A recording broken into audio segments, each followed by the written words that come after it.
Hello engineers, welcome to fusion engineering classes. जैसा कि आप जानते हैं एचपीसीएल की वैकेंसी आई है, सीपीसीएल की वैकेंसी आई है।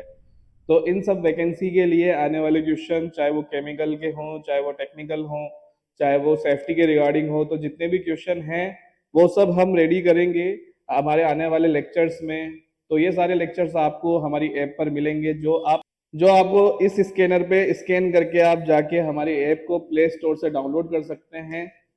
तो आपको करना क्या है, ये स्कैनर स्कैन करना है और प्ले स्टोर से आपको हमारी ऐप मिल जाएगी। वहां जाके आप एचपीसीएल वैकेंसी के जो भी लेक्चर्स हैं आप देख सकते हैं, या सीपीसीएल जितने भी एग्जाम होने वाले हैं उन सब के लेक्चर्स को आप जाके वहां देख सकते हैं, जो कि एक मिनिमम कॉस्ट पे आपको ये सारा मिलेगा। तो बिना देर गए हम शुरू करते हैं।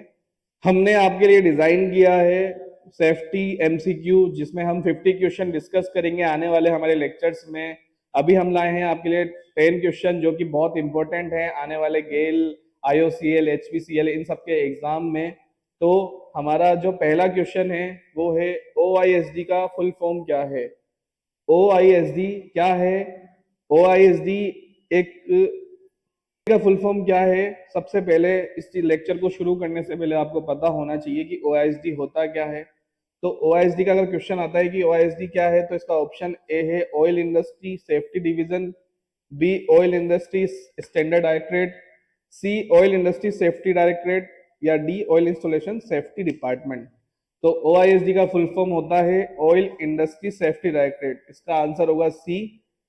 इसका आंसर सी क्यों होगा उसको हम जानते हैं। ओआईएसडी का full form oil industry safety directorate होता है।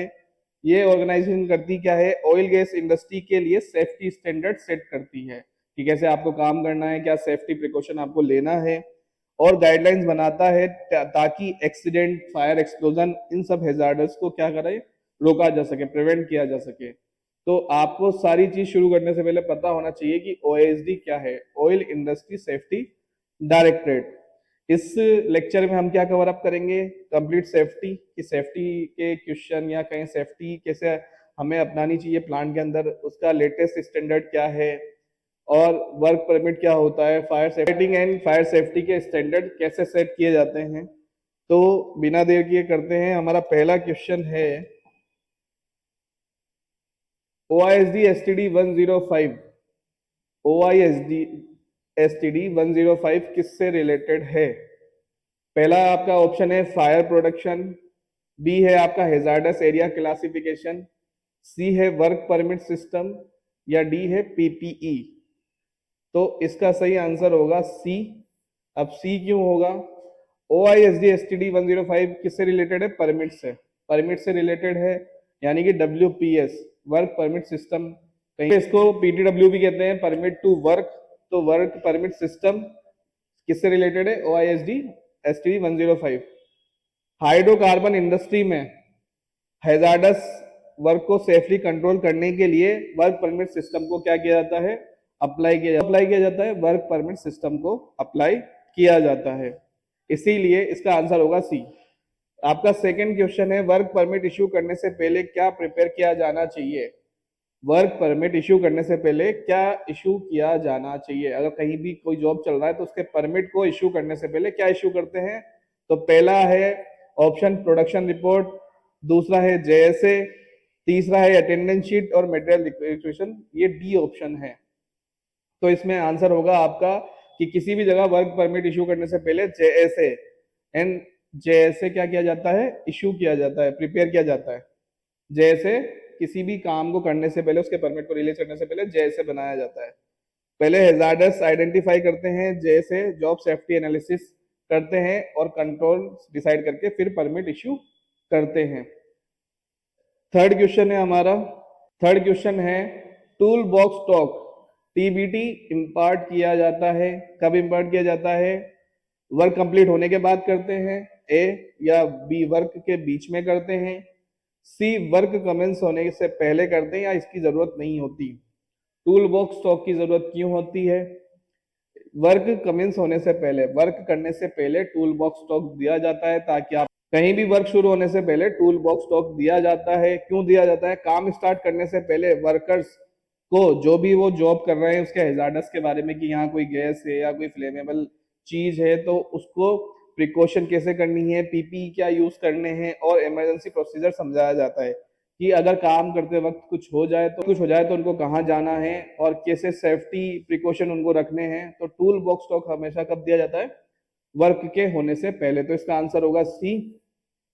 जेएसए, जेएसए किसके लिए, जेएसए किसके लिए है, जेएसए स्टैंड्स फॉर किसके लिए है, जॉब सिक्योरिटी एनालिसिस। पहला आपका वो है ऑप्शन बी है जॉब सेफ्टी एनालिटिक, सी है जॉब सेफ्टी एनालिसिस, डी है जॉइंट सेफ्टी असेसमेंट। तो इसका आंसर होगा सी जॉब सेफ्टी एनालिसिस। जैसे क्या दिखाता है, जॉब की सेफ्टी और उसका एनालिसिस। जैसे है जॉब सेफ्टी एनालिसिस, जॉब के हजार्डस को आइडेंटिफाई करके सेफ कंट्रोल मेजर डिसाइड करना होता है। ठीक है, अगला क्वेश्चन है, फिफ्थ क्वेश्चन है बीबीएस का फुल फॉर्म क्या है। बीबीएस क्या है, तो बीबीएस क्या है, पहला है आपका इसका option basic behaviour safety, B है बिहेवियर बेस्ड सेफ्टी, सी है बिहेवियर बेसिक सिस्टम और डी है बेसिक बिल्डिंग सेफ्टी। आप देखेंगे चारों ऑप्शन एक जैसे लग रहे हैं, तो इसमें हमें आंसर चूज करना तो प्रॉब्लम होगा। तो इसका बीबीएस का फुल फॉर्म क्या होगा, behaviour based safety. Behaviour based safety होती क्या है, किसी भी प्लांट में अगर कहीं काम चल रहा है, कोई वर्कर है अगर वो खड़ा हुआ है बिना हेलमेट के बिना सेफ्टी बेल्ट के, तो वो एक अनसेफ बिहेवियर है। वो अनसेफ बिहेवियर क्या है, इसकी जॉब के रिगार्डिंग है कि वो कहीं भी अगर जॉब कर रहा है तो उसको नुकसान है, वो फॉल हो सकता है, उसके सर पे कुछ गिर सकता है। तो ये अनसेफ बिहेवियर को सेफली तरीके से उसको बताना, उसको सेफ करेक्ट करना कि लाइक ये हेलमेट पहन लो इससे सेफ्टी होगी, सेफ्टी बेल्ट आप बांध लो ताकि आप कहीं से फॉल ना कर पाओ। तो ये एक क्या करता है, सेफ कल्चर बिल्ड करता है। सेफ कल्चर बिल्ड होने से क्या होता है, अनसेफ बिहेवियर कम होता है। तो ये बीबीएस की फुल फॉर्म है। सिक्स क्वेश्चन है आपका, फायर ट्राइंगल के थ्री बेसिक एलिमेंट्स क्या है। फायर ट्राइंगल के थ्री बेसिक एलिमेंट्स क्या है, ये तो हमने ऑप्शन दिया है, ये नहीं आता है लेकिन आपको समझाने के लिए। A fuel water air, B heat water fuel, C fuel oxygen heat ignition source या डी फ्यूल फॉर्म स्मोक। तो इसका आंसर होगा सी फ्यूल ऑक्सीजन हीट। ये तीनों जहां मिल जाएगी वहां आग लग जाएगी, जिसको फायर ट्राइंगल बोलते हैं। तो ऑक्सीजन हीट और फ्यूल मिलने से फायर ट्राइंगल बनता है। ठीक है, सी ए क्लास ए फायर को मेनली किस मटेरियल की होती है। क्लास ए फायर किस मटेरियल की होती है, पहला है पेट्रोलियम, दूसरा है एलपीजी, सी है वुड पेपर क्लॉथ और डी है इलेक्ट्रिकल इक्विपमेंट। तो जो आपका आंसर होगा क्लास ए फायर किसकी होती है, वुड पेपर और क्लॉथ की। ठीक है,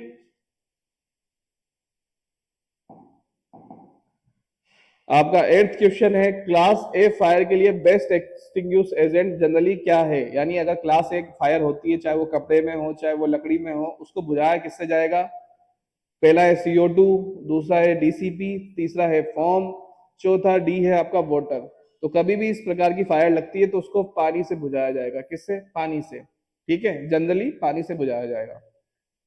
तो वाटर क्या करता है, फायर को कूल करता है और टेम्परेचर रिड्यूस करता है। तो इसका आंसर होगा डी। अब है आपका ninth question, oil pan fire पर लीड रखकर फायर एक्सटिंग्विश करना कौन सा मेथड है। अगर कहीं ऑयल और कहीं ऐसी जगह अगर जहां पे आप ढक सकते हो, उसको ढक्कन लगा सकते हो, ऐसी जगह फायर लग रही है, तो ये कौन सा मेथड होता है। ए कूलिंग बोलते हैं, बी स्टारवेशन है, सी स्मूदरिंग है या डी रेडिएशन है। इसको हम बोलते हैं स्मूदरिंग, सी। इसका आंसर होगा सी। क्यों है, जैसे ही लिड ऑक्सीजन सप्लाई को कट करता है, स्मूदरिंग मेथड कहलाता है। कहीं आग लग रही है, आप उस पर ढक्कन लगा दो, उसको ऑक्सीजन नहीं मिलेगी तो क्या होगा, वो बुझ जाएगा। ठीक है, लास्ट क्वेश्चन है आपका 10th, पास मेथड को करेक्ट सीक्वेंस क्या है। पास मेथड का करेक्ट सीक्वेंस क्या है, ए पुल एम स्क्वीज और स्वीप, या पुश एम स्क्वीज और स्वीप, प्रेस एम स्प्रे और स्वीप, या डी पुल एडजस्ट स्प्रे और स्टॉप। तो इसका आंसर होगा सी पुश एम स्क्वीज और स्वीप। पास का मेथड क्या है, सही सीक्वेंस क्या है, पास का मतलब पी का मतलब है पुश, ए का मतलब है एम, एस का मतलब है स्क्वीज और एस का मतलब है स्वीप। पुश करना, एम पर अप्लाई करना, स्क्वीज करना और स्वीप करना। तो